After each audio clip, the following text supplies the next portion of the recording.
নমস্কার বন্ধুরা, কেমন আছেন সবাই? আশা করি সবাই ভালো আছেন। লাবণ্য রান্নাঘরে আপনাদেরকে স্বাগত জানাই।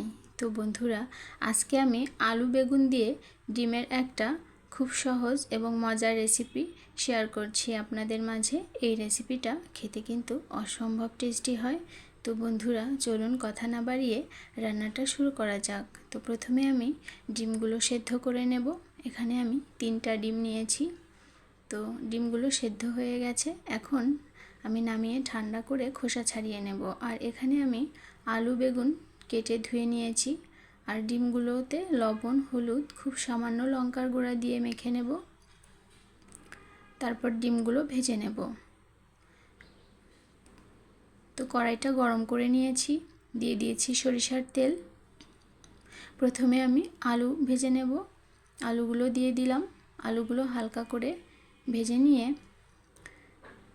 এবারে দিয়ে দেব বেগুনগুলা। এই সবুজ বেগুনগুলা খেতে কিন্তু খুব টেস্টি হয়, মাছের সঙ্গেও ভালো লাগে।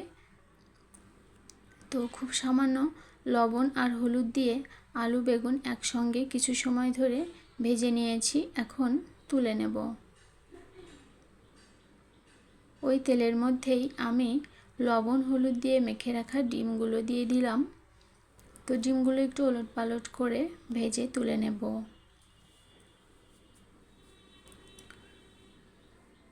তো কড়াইতে আমি আরও একটু তেল দিয়ে দিয়েছি। ফোড়নে দিয়ে দেব গোটা জিরা।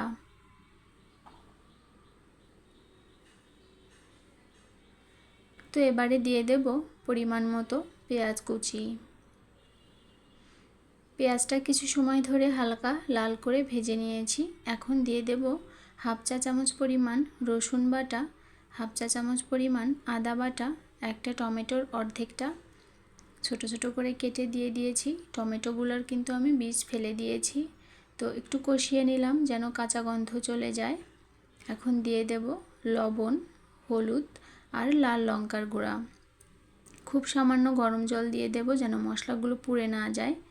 তো মশলাগুলো কিছু সময় ধরে একটু কষিয়ে নিয়েছি। এবারে দিয়ে দেব খুব সামান্য চিনি। চিনিটা আপনারা চাইলে নাও দিতে পারেন। তো এবারে আমি ভেজে রাখা আলুগুলো দিয়ে একটু কষিয়ে নেব। বেগুনটা কিন্তু আমি পরেই দেব। বেগুন এমনিতেই নরম সবজি, আর যেহেতু আমি ভেজে নিয়েছি তাই আগে থেকে দেব না। তো এখন ভেজে রাখা ডিমগুলো দিয়ে দিলাম। আলু ডিম কিছু সময় মশলার সঙ্গে কষিয়ে নেব। এবারে ঝোলের জন্য গরম জল দিয়ে দেব। তো ঝোলটা ফুটে উঠেছে। এবারে কয়েকটা কাঁচা লঙ্কা চেরা দিয়ে দিলাম।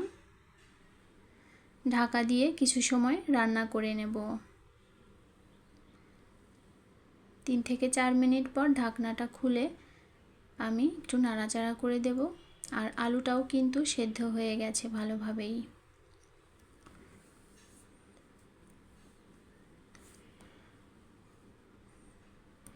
তো এবারে আমি ভেজে রাখা বেগুনগুলো দিয়ে দেব। বেগুন দিয়ে কিন্তু খুব বেশি সময় ধরে জাল করব না। বেগুনটা দিয়ে একটু নাড়াচাড়া করে দিচ্ছি। বন্ধুরা, এভাবে আলু বেগুন দিয়ে ডিম রান্না করলে খেতে কিন্তু অসম্ভব টেস্টি হয়। আপনারা একবার হলেও এভাবে রান্না করে খেয়ে দেখতে পারেন। তো উপর থেকে আমি ভেজে রাখা জিরার গুঁড়া দিয়ে দিলাম। আর দিয়ে দেব খুব সামান্য গরম মশলার গুঁড়া। জিরা গরম মশলার গুঁড়া দেওয়ার পরে একটু নাড়াচাড়া করে নিচ্ছি। এখন চুলার আঁচ একদম লো করে দিয়ে 1 মিনিট মতো রান্না করে নিলেই তৈরি হয়ে যাবে ডিম, আলু আর বেগুনের ঝোল। তো বন্ধুরা, আপনারা যারা আমার ভিডিও দেখেন এবং ভালো ভালো কমেন্ট করেন তাদেরকে অসংখ্য ধন্যবাদ জানাই। আর আমার নতুন বন্ধুদের বলছি, আমার ভিডিও যদি আপনাদের ভালো লাগে চাইলেই আপনারা আমার চ্যানেলের পাশে থাকতে পারেন।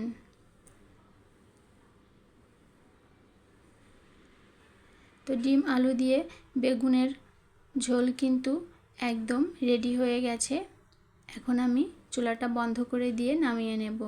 তৈরি হয়ে গেল ডিম আলু বেগুনের ঝোল। তো বন্ধুরা, গরম ভাতের সঙ্গে এই রেসিপিটা কিন্তু দুর্দান্ত লাগে। সবাই ভালো থাকবেন। ধন্যবাদ সবাইকে।